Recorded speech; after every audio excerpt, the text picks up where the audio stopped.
نحمدہ ونصلی علی رسولہ الکریم. بات تو مجھے کوئی اور کہنی تھی لیکن اس سے قبل چند باتیں کہنا ضروری ہے. پہلی بات یہ ہے کہ جو لوگ اللہ کے اس حکم کی اہمیت کو نہیں سمجھتے کہ قرآن مجید میں ایک سے زائد جگہ اللہ نے فرمایا ہے اعوذ باللہ من الشیطان الرجیم ورتل القرآن ترتیلا، قرآن مجید کو ترتیل سے پڑھو، اور فرمایا ورتلناہ ترتیلا. جب جبریل کو ہم نے سنایا تھا یہ قرآن مجید تو ہم نے بھی ترتیل کے ساتھ ہی پڑھا تھا، یعنی مخارج و صفات کے ساتھ حروف کو نکالنا. جو لوگ اللہ کی اس بات کو اہمیت نہیں دیتے اصل میں ان کی اللہ کی بڑائی و عظمت ان کے دلوں میں نہیں ہے، ورنہ تو پھر ضرور اہمیت دیتے. تو اس کا جو نتیجہ اور نقصان ہوتا ہے وہ یہ ہے کہ ساری نمازیں جو وہ پڑھتے ہیں فرض ہے یا سنت ہے وہ اردو زبان میں پڑھتے ہیں. اردو زبان کا طریقہ یہ ہے کہ زبان سیدھی چلتی ہے. یہ چار لفظ جو ہیں زال، زے، اس کے بعد زو، زال ہے اور زے ہے اور زو ہے، یہ تین لفظ ہوئے. تو ان تینوں کے اندر ان کی زبان بالکل سیدھی چلتی ہے. جیسے اردو زبان ہے نا وہ سیدھی چلتی ہے.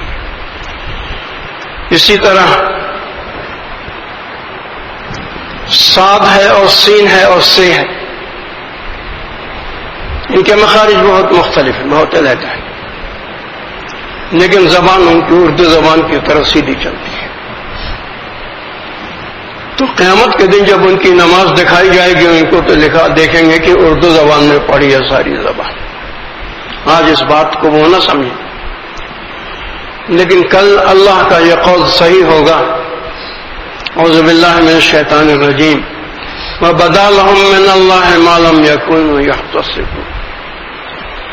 ہم ان کے سامنے کھول کھول کے ایسے گناہ ان کے دکھائیں گے جن کو وہ سوچ بھی نہیں سکتے تھے کہ انہوں نے ان گناہوں کو کیا ہے. دنیا ما لم یکونوا یحتسبون، احتساب کرنا مانے سوچنا، خیال کرنا. بدا کے معنی ہے کھول دینا، واضح کر دینا. تو یہ بہت بڑی چیز ہے کہ ہر انسان، کیونکہ جب قرآن مجید نازل ہوا تو 7 صحابہ ہیں جو کہ مقرر تھے اس کام پر قرآن مجید پڑھانے کے لیے. حالانکہ وہ لوگ عرب تھے، رسول صلی اللہ علیہ وسلم کا دور تھا. اور حدیث شریف میں رسول صلی اللہ علیہ وسلم نے فرمایا ہے یا علی تعلم القرآن وعلم، اے علی پہلے قرآن مجید کو سیکھو اور پھر لوگوں کو سکھاؤ. علی رضی اللہ تعالیٰ جو شاہ ولایت کہے جاتے ہیں، ان کو ایک سے زیادہ حدیثیں میں نے پڑھی جس میں رسول صلی اللہ علیہ وسلم فرماتے ہیں یا ابا ہریرہ تعلم القرآن وعلمہ الناس. جو حدیثوں کے جمع کرنے والے ابو ہریرہ رضی اللہ عنہ مشہور ہیں کہ وہ اسی کام کے لیے انہوں نے اپنی زندگی مختص کر دی تھی. تو قیامت کے دن یہ بھی اردو زبان میں پڑھی ہوئی نمازیں دیکھیں گے تو بڑا روئیں گے، آنسو پھر ختم نہیں. اور سب سے پہلی چیز نماز دکھائی جائے. یہ تو بات میں نے کہہ دی اس لیے کہ یہ بہت ضروری ہے، رمضان شریف آ رہا ہے. دوسری چیز یہ ہے کہ پنجابی زبان میں 2 بڑی خاص باتیں ہیں. ایک تو یہ ہے کہ یہ لوگ زبر بولتے رہتے ہیں، بالکل بغیر سوچے سمجھے زبر بولتے رہتے ہیں. ایک عالم اور حافظ تھے، ان کے پیچھے میں نماز فرض پڑھ رہا تھا تو ادھم شریف میں انہوں نے پڑھا ایاک نعبدو و ایاک نستعین. نعبدو کو بجائے ایاک نعبدو و ایاک نستعین. میں سن رہا ہوں. دوسری چیز یہ ہے کہ وقف ان کے پاس نہیں ہے. صرف 2 چیزوں میں یہ وقف کرتے ہیں پنجاب میں، اور وہ بھی نہایت غلط کرتے ہیں. او یا سنا باپ بولے گا، احسن نہیں بولے گا. او یا سنا ہمیشہ زبر دے گا اس کو. تو معلوم نہیں یہ جو سری نمازیں پڑھتے ہیں جس کو کان کم سنتے ہیں، پتہ نہیں کتنے زبر لگاتے رہتے ہیں یہ لوگ آیتوں کے اندر. صرف دو جگہ ہے جہاں یہ لوگ وقف کرتے ہیں اور وہ بھی غلط کرتے ہیں. ایک غلط کو کہیں گے غلط، یہ غلط ہو گیا، حالانکہ صحیح لفظ ہے غلط. اور دوسرے اللہ کی صفت کو کہیں گے صفت، یہاں وقف نہیں کرنا چاہیے، ساکن نہیں کرنا چاہیے، لیکن کہیں گے صفت. میں پڑھا رہا تھا، چھوٹی لڑکی ہے، ابھی بالغ ہوئی ہے، ترجیح پڑھا رہا تھا، تو کہتی ہے صفت. جاہل، یہ کہاں سے سیکھا تم نے؟ صفت، صفت لفظ ہے. اس کے بعد ایک اور چیز ہے جس کو کہتے ہیں، اس زبر کے معاملے میں حمیت الجاہلیہ قرآن مجید میں کہا ہے. جاہلیت کی حمیت، جاہلیت کی غیرت، جس کے بنا پر عرب لڑکیاں دفن کر دیا کرتے تھے.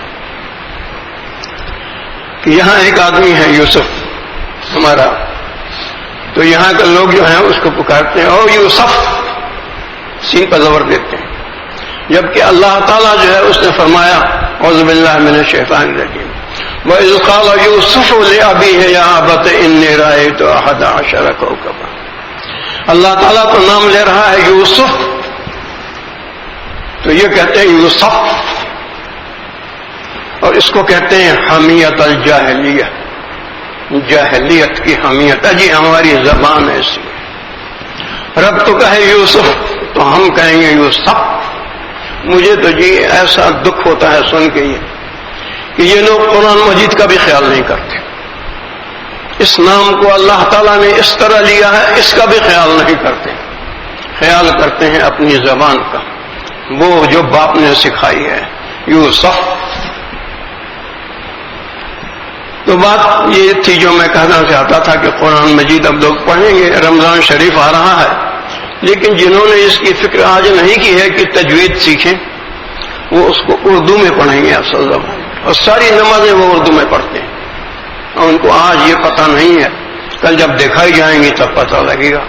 قرآن مجید سے زیادہ بڑھ کے کس چیز کا حق ہے جس میں وقت لگایا جائے؟ اور فرض نماز کی اصل قرآن مجید، اس سے بڑھ کے بعد ایمان کے دین میں کس چیز کا حق ہے جس پر وقت لگایا جائے اور محنت کی جائے، جبکہ فرض نماز کی یہ اصل. کیونکہ وہ ہمارے یہاں استاد صاحب بھی آتے ہیں، بات کو بھی زیادہ لمبا کرنا مناسب نہیں ہے. جو بات کہنا چاہتا تھا اس تزکیہ نفس کے بارے میں، کیونکہ محفل ذکر اس لیے ہوتی ہے کہ لوگ فکر کریں اس بات کی جو اللہ تعالیٰ نے قرآن مجید میں کہا ہے کہ قد افلح من تزکا، یہ فلاح وہی پائے گا، اور قد کے معنی ہیں قریب قریب، یقیناً کے، اور اگر لام لگا دیں لقد تو اس کے معنی ہے قسم ہے ہمیں. قد کے معنی ہے یقیناً فلاح وہی پائے گا جس نے تزکیہ نفس کیا، باتیں یہ صفائی کی. دوسری جگہ ہے قد افلح من زکاہا وقد خاب من دساہا، فلاح قیامت کے دن اس کے لیے ہے جس نے نفس کا تزکیہ کیا اور آلودہ ہوگا، اپنے گناہوں سے آلودہ ملوث ہو کے کھڑا ہوگا وہ جس نے اس کا تزکیہ نہیں کیا، خواہشات سے اس کو ملوث کیا، دساہا خراب کیا، ملوث کیا، اس کو تہ چڑھا دی، اس کے اوپر گناہوں کی اور خواہشات کی. تو یہ محفل ذکر اصل میں اس لیے ہوتی ہے کہ لوگ تزکیہ نفس کی اہمیت کو ہم اور آپ سمجھیں. میں جو بولنے والا ہوں اس کا میں بھی محتاج ہوں، آپ بھی ہیں، اور اللہ تعالیٰ نے الف لام میم سے شروع کر کے عما یتساءلون تک تزکیہ کا بار بار ذکر کیا ہے، بار بار ذکر کیا ہے. رسول صلی اللہ علیہ وسلم نے فرمایا کہ دین اور دنیا سوکنے ہیں، دونوں جمع نہیں ہو سکتے. اگر تم ایک گھر میں یہ دو سوکنے نہیں رہ سکتی. دین جب دیکھتا ہے کہ یہ شخص دنیا کو ترجیح دے رہا ہے، اس کا سارا مقصد ہے اچھا کھانا پینا، آرام سے رات کو سونا، ایک اچھا مکان، مزین آرام دہ مکان بنا لینا، تو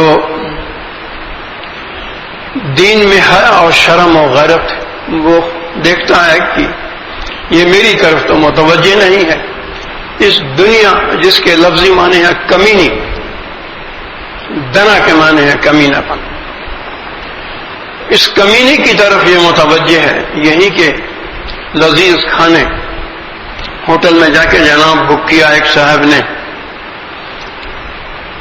ایک کھانے کے لیے، تو 1000 روپے میں انہوں نے ان کو ایک نصرانی نوعیت کا، اس کو بن کہتے ہیں، ڈبل روٹی کی طرح ہوتا ہے، گولے کا نہ بڑا ہوتا ہے، امریکہ میں بہت دیکھا کرتا تھا، اور ایک گلاس کسی اس شیزان وغیرہ کا یا پتہ نہیں کس چیز کا، اور اس کے ساتھ کوئی ایک اور چیز بھی تھی. یہ 1000 روپے میں ہوٹل میں ان کو یہ ملا، 1000 روپے کا. دیکھیے اس آدمی کی دنیا کے لذات کی طلب کی گاڑی پر چڑھ کے جاتا ہے لاہور کے کسی ہوٹل میں.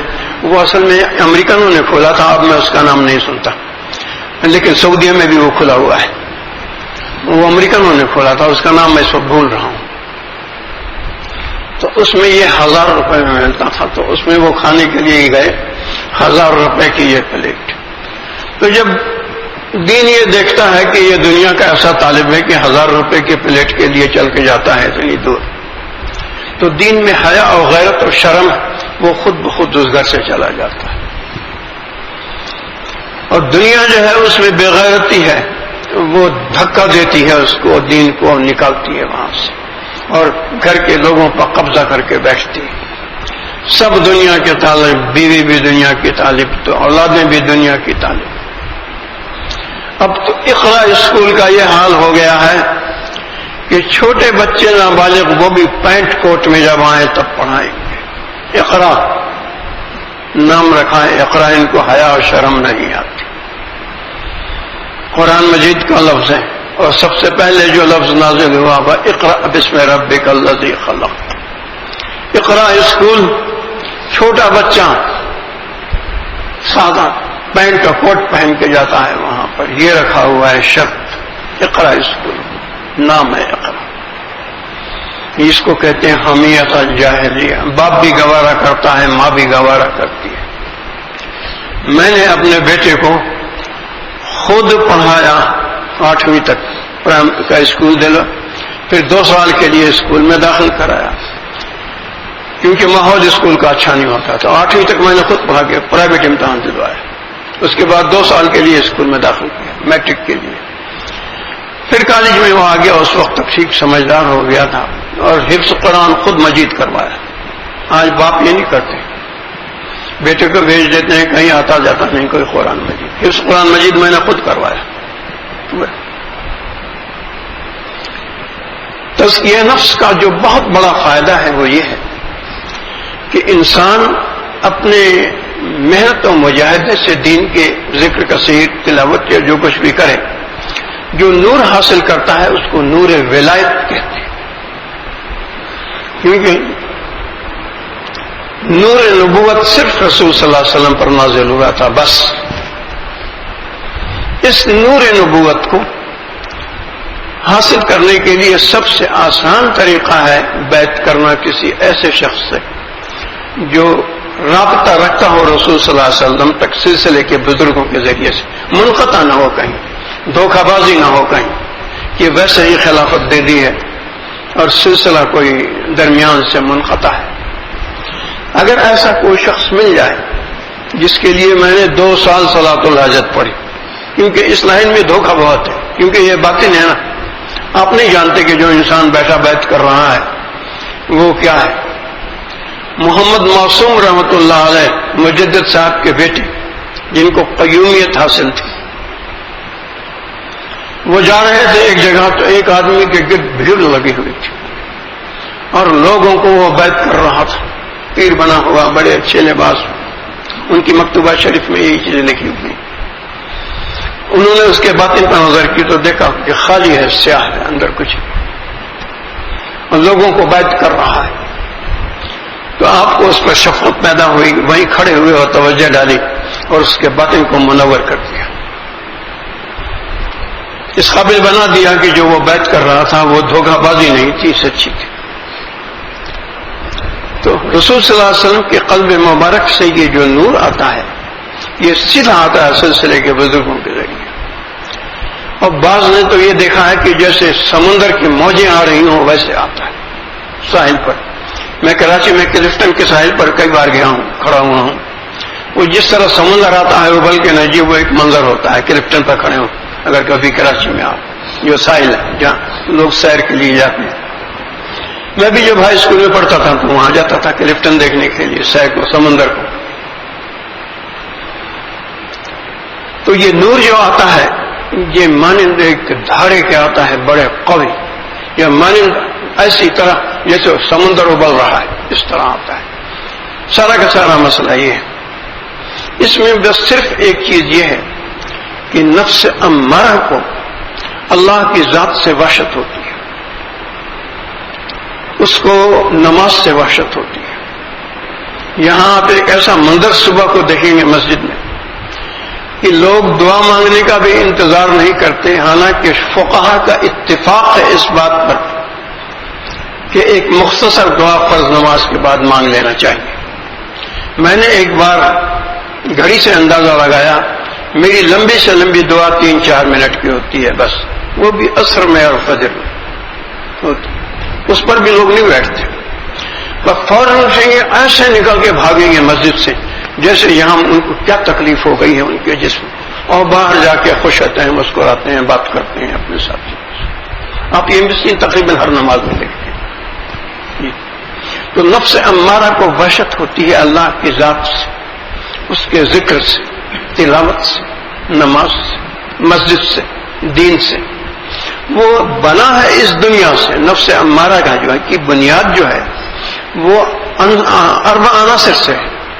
انسان میں صرف ایک چیز جو ہے وہ اس دنیا کی نہیں ہے اور وہ اس کی روح ہے، بس بقیہ اللہ تعالیٰ نے ابلیس کو مخاطب کر کے کہا کہ یا ابلیس ما منعک ان تسجد لما خلقت بیدی، اور دوسری جگہ آتا ہے خلقتہ من طین، انسان کو ہم نے مٹی سے پیدا کیا۔ تو چونکہ اس کی ہم جنس اور اس کی ساتھی یہ دنیا ہے، یہ دنیا سے بنا ہے، تو یہ دنیا ہی کو جنت سمجھتا ہے، اور یہیں کی اذیت و مجاہدے کو یہ اپنے لیے اذیت و مصیبت سمجھتا ہے۔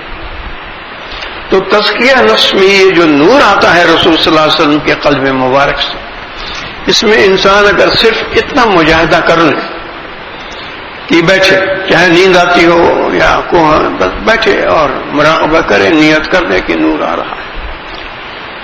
تو مجھے جب میں بیٹھ ہوا تو میری عمر جو تھی وہ 24 سال سے اوپر تھی کچھ، یا 24 سال ہو گیا کچھ۔ جب انجینئرنگ پڑھ کے آیا تو پھر اس کے بعد خیال ہوا کہ بیعت کرنا چاہیے تاکہ نمازیں جو ہیں وہ وسوسوں سے خالی ہوں اور نماز میں حضوری پیدا ہو، نیت یہ تھی بیعت کرنے کی۔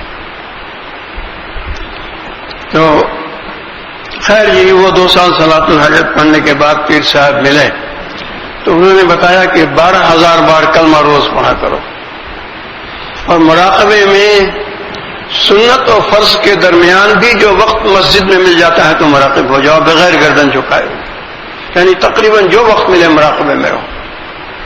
ہم یہی کرتے تھے، اور جب 2 مہینے کی چھٹیاں ہوتی تھی تو 12 گھنٹے سے زیادہ مراقبے میں بیٹھے رہتے تھے۔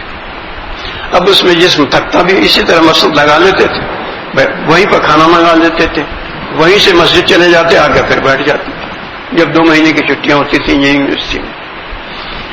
تو بعد 14 گھنٹہ تقریباً بیٹھے رہتے تھے مراقبے کے اندر۔ تو بعض اوقات طبیعت گھبراتی تو میں سوچتا کہ میرے پیر صاحب سے بہت سے لوگ بیٹھ ہوئے تھے، بہت زیادہ لوگ ان سے بیٹھ ہوتے تھے، صرف لاہور میں 600 آدمی بیٹھ تھے ان سے۔ وہ سفر کرتے تھے، ہر جگہ بیٹھ کرتے تھے، جاپان تک ان کا جانا ہوا تھا، امریکہ تک جانا تھا، انگلینڈ تو بہت جاتے تھے، 28 شیعہ تھے انہوں نے۔ تو میں سوچتا جب نفس کہتا کہ یہ کیا ہو رہا، بس حرکت ہو رہی ہے، ذکر تو ابھی کوئی سننے میں نہیں آتا، تو یہ کیا بیٹھا ہوا ہے؟ تو میں جواب دیتا اپنے نفس کو کہ اور لوگ بھی میرے ساتھ بہت سے بیٹھ ہوئے تھے، لیکن وہ تو بڑے مزے سے گھومتے پھرتے ہیں، وقت نہ لگا رہے ہیں، ٹٹے لگاتے ہیں، ہنستے ہیں، مزے کر رہے ہیں. ان کو تو اللہ نے چھوڑا ہوا ہے اور تجھے بیٹھالا ہوا ہے. تو جب تجھے بیٹھالا ہوا ہے 12 گھنٹے سے زیادہ اللہ تعالیٰ تجھے بیٹھالتا ہے. اور 7000 بار روزانہ ذکر کرتا تھا نفی اثبات کا. 12000 بار کرنا ممکن نہیں ہوتا تھا کیونکہ رزق حلال بھی ضروری. تو لیکچر دینے کے لیے تیاری بہت کرنی پڑتی ہے. انجینئرنگ کے لیکچر مشکل ہوتے ہیں تو تیاری کرنی پڑتی ہے لیکچر دینے کے لیے. تو اس کے لیے بھی وقت چاہیے، تھوڑا آرام بھی کرنا. تو 7000 بار نفی اثبات پڑھنے میں 2 گھنٹہ اور 20 منٹ لگتا تھا. 1 گھنٹے میں 3000 بار ہوتا ہے نفی اثبات اگر اس کو آپ اس طریقے پر کریں جیسے سلسلے میں بتایا گیا. تو تقریباً 2 گھنٹہ 20 منٹ بیٹھا رہتا تھا نفی اثبات پڑھنے میں. درود استغفار وغیرہ جو پڑھنا تھا وہ ہوتا ہی تھا. قرآن مجید کا معمول جو تھا وہ تو تھا ہی ہے. لیکن مراقبے میں جناب بیٹھا رہتا تھا. عام طور پر تو یہی 3-4 گھنٹہ ہوگا، لیکن چھٹیوں میں 14 گھنٹے کے قریب مراقبے میں بیٹھا رہتا تھا. تو اس طرح سے جو پچھلی گندگی بیٹھ گئی تھی قلب کے اوپر، اس کو اترنے میں 8.5 سال لگ گئے. جو لاپرواہیاں کی تھی لوگوں میں رہتے اسٹوڈنٹ میں، جب تم رہو تو وہ غیبتیں کرتے ہیں، استاد کی بھی کرتے ہیں، ساتھیوں کی بھی کرتے ہیں. تو انسان غیبتیں سنتا ہے تو غیبتیں کرتا ہے. اتنی احتیاط کہاں ہوتی. تو اسکول کی زندگی اور کالج کی زندگی میں جو گندگیاں چڑھ گئی تھی قلب پر، ان کو صفائی میں تقریباً 8.5 سال لگ گئے. اس قسم کے مجاہدے میں. اور کھانے پینے کی اتنی احتیاط کہ بے باطل کے پھل میں نہیں کھاتا تھا. میرے لیے آم کے موسم میں میر پور خاص سے سندڑی آم مشہور ہے. خاص طور پر بابو عبداللہ جو تھے وہ ایک اپنے شخص کو ہدایت کرتے، وہ بیچتا. تو اس آم کو میں کھاتا تھا کیونکہ باغ بیچ دی جاتے ہیں. یہ بے باطل ہے، اس کا کھانا حرام ہے، لیکن اب تو فتویٰ دے دیا گیا ہے جائز. اسی طرح یہ انگور ہے. تو ایک لمبا عرصہ جو تھا، بہت بڑا عرصہ، میں بالکل کوئی پھل نہیں کھاتا تھا کیونکہ یہ سب حرام بے باطل ہے.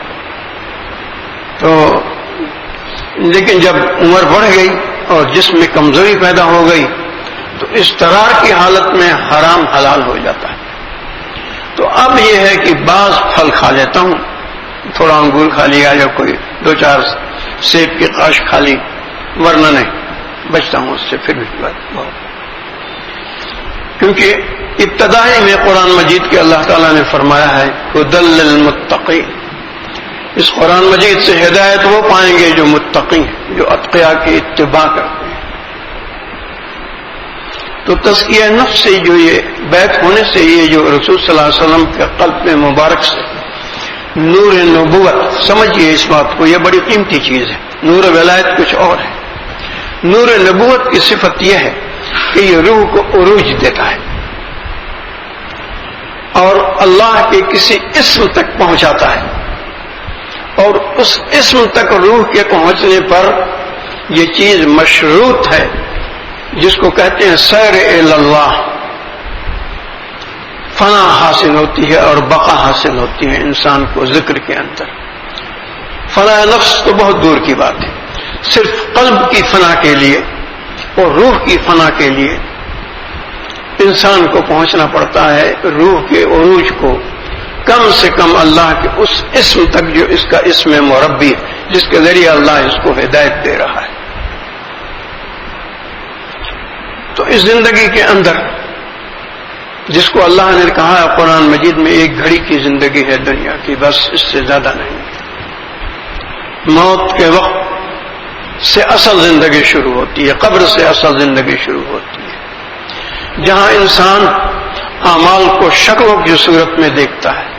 یہاں تو نماز مشکل نہیں ہے، روزے مشکل نہیں، لیکن اگر ان کو صحیح طریقے پر خلوص کے ساتھ ادا کیا ہے تو نہایت جمیل شکل کے اندر نماز ہوتی ہے، روزے ہوتے ہیں، حج ہوتا ہے، زکوٰۃ ہوتا ہے. قبر میں اس کے اعمال اس کے ساتھی ہوتے ہیں. اور یہ بھی روح کی طرح ان کو فنا نہیں. روح جیسے لے جائی جاتی ہے ویسے اعمال بھی لے جائے جاتے ہیں، اور یہ قیامت کے دن انسان دیکھے گا اور انہی عملوں کے بدلے جنت کے مزے اڑائے گا، یا انہی عملوں کے بدلے جہنم کے فرشتوں کی مار برداشت کرے گا۔ تو یہ بیعت کرنے کے بعد جو دوسرا مرحلہ ہے وہ یہ ہے کہ اپنے کو ایک قید خانے میں ڈالنا پڑتا ہے، رسی سے باندھنا پڑتا ہے، خلوت و تنہائی اختیار کرنی پڑتی ہے، اور اس کے بعد ذکر کثیر جس کو اللہ نے فرمایا ہے اذکر اللہ کثیر لعلکم تفلحون۔ کیسی خوشی ہوتی ہے انسان کو جب موت کے وقت یہ دیکھتا ہے کہ جنت کے فرشتے آ رہے ہیں اوپر سے 500 میری روح لینے کے۔ اس وقت کی جو خوشی ہے نا جی وہ دائمی خوشی ہے، پھر رہتی ہے۔ ابھی کل پرسوں کی بات ہے کہ میری اہلیہ نے مجھے بتایا کہ میں نے خواب میں دیکھا کہ میں آپ کی بہن کو ٹیلی فون کر رہی ہوں، ان کی تقریباً 2 مہینہ قبل وفات ہوئی۔ موت کے وقت انہوں نے قبلہ کی طرف اپنا منہ کیا، کلمہ پڑھا، اور بڑا چہرہ ان کا روشن تھا۔ تو پہلے بھی کشف القبور میں ان کو دیکھا گیا کہ آرام سے سوئی ہیں، چہرے پر بہت سکون ہے اور چہرہ روشن ہے۔ تو میں نے کہا کہ ابھی ان کو سونا ہے اسی طرح قیامت تک۔ تو میری اہلیہ عالمہ ہے، انہوں نے جواب دیا کہ نہیں، جو آدمی اس حال میں ہوتا ہے اس کو قیامت کا آنا ایسا معلوم ہوتا ہے جیسے 2 رکعت نفل پڑی ہے، بس اتنی دیر قبر میں گزری۔ اور جو عذاب میں ہوتا ہے اس کے لیے ہر لمحہ 1000 برس ہوتا ہے۔ تو وہ کل پرسوں کہنے لگی کہ میں خواب میں دیکھتی ہوں کہ ٹیلی فون کر رہی ہوں ان کو، تو جواب میں خود بخود تشریف لائیں، چہرہ بڑا منور ہے، آنکھیں بڑی خوبصورت ہیں، اور کہہ رہی ہیں میں بہت اچھے حال میں۔ تو اصل چیز یہ ہے کہ روز انسان کو فکر رکھنا چاہیے اس بات کی کہ میری نماز میں حضوری پیدا ہو، اور دل پر نظر رکھے کہ کتنا وقت آخرت کی طرف جا رہا ہے اور کتنا وقت دنیا کی طرف جا رہا ہے۔ اللہ کا شکر ہے کہ میرا معمول ہے 2 سپارے روز قرآن مجید کے پڑھنا، میں حافظ القرآن ہوں، عام طور پر 20 منٹ میں 1 سپارہ پڑھ لیتا ہوں۔ مجھے کچھ تکلیف تھی، بیماری مجھ پر تھی، تو وہ سپارے میں پورے نہ کر سکا۔ یہاں سے فجر کی نماز پڑھ کے گیا تو لیٹ گیا، ذکر بھی کچھ رہ گیا، بعد میں اس کو کچھ پورا کیا، لیکن اس کے بعد جب بیٹھا پڑھنے کے لیے تو پڑھنا تھا مجھ کو 17واں 18واں سپارہ۔ تو اللہ کا ایسا فضل ہوا کہ وہی 20 منٹ کے اندر 1 سپارہ تقریباً لگتا ہے۔ وہاں سے آیا، یہاں مسجد میں بیٹھا عصر میں، وہ تقریباً 2 سپارے پورے ہو گئے۔ تو میں بہت ہی خوش ہوا، اللہ کا بڑا شکر ادا کیا میں نے کہ رب تیرا بڑا شکر ہے کہ یہ جو 2 سپارے پڑھنے کا معمول تھا یہ پورا ہو گیا۔ 1 لفظ پر 10 نیکیاں ملتی ہیں، 2 سپارے میں پتہ نہیں کتنے 1000 حرف ہوں گے اور کتنی لاکھ نیکیاں ہوتی ہیں۔ تو یہ رمضان شریف کا مہینہ ہے، اس میں 2 چیزیں کرنے کا خیال کرنا چاہیے۔ تجوید کا سیکھنا فرض ہے۔ یہ اردو زبان کی نماز جس دن نظر آئے گی نا اس دن بڑا روئے گا انسان، آنسو ختم ہو جائیں گے کہ زندگی بھر نماز اردو میں پڑھتے رہیں۔ اور یہ پنجابی زبان کے جو زبر ہیں نا ان سے بچے، یہ بڑی مصیبت ہے، یہ نبیوں کے نام کو بگاڑ دینے والے ہیں، چاہے وہ یوسف کا نام ہو یا یعقوب کا نام ہو، اور یعقوب تو یوسفا، تو یہ ساری جو چیزیں ہیں نا اس سے بچے انسان۔ اس کو حمیت الجاہلیت کہتے ہیں، میری مادری زبان ہے، ماں اور تمہاری مادری زبان کی کوئی وقت نہیں، وقت قرآن مجید کی ہے۔ اللہ تعالیٰ نے فرمایا ہے وَزَكَرِيَّا وَيَحْيَىٰ وَعِيسَىٰ وَإِلْيَاسَ كُلٌّ مِّنَ الصَّالِحِينَ۔ تو لفظ الیاس الیاسا نہیں ہے، رب کہہ رہا ہے وَزَكَرِيَّا وَيَحْيَىٰ وَعِيسَىٰ وَإِلْيَاسَ كُلٌّ مِّنَ الصَّالِحِينَ، یہ سب ہمارے صالح بندے تھے۔ سبحان اللہ وبحمدہ، سبحانک اللہم وبحمدک، اشہد ان لا الہ الا انت استغفرک واتوب۔ اللهم صل علی سیدنا محمد وعلی آل سیدنا محمد. یہ بھی اوقات رہیں گے.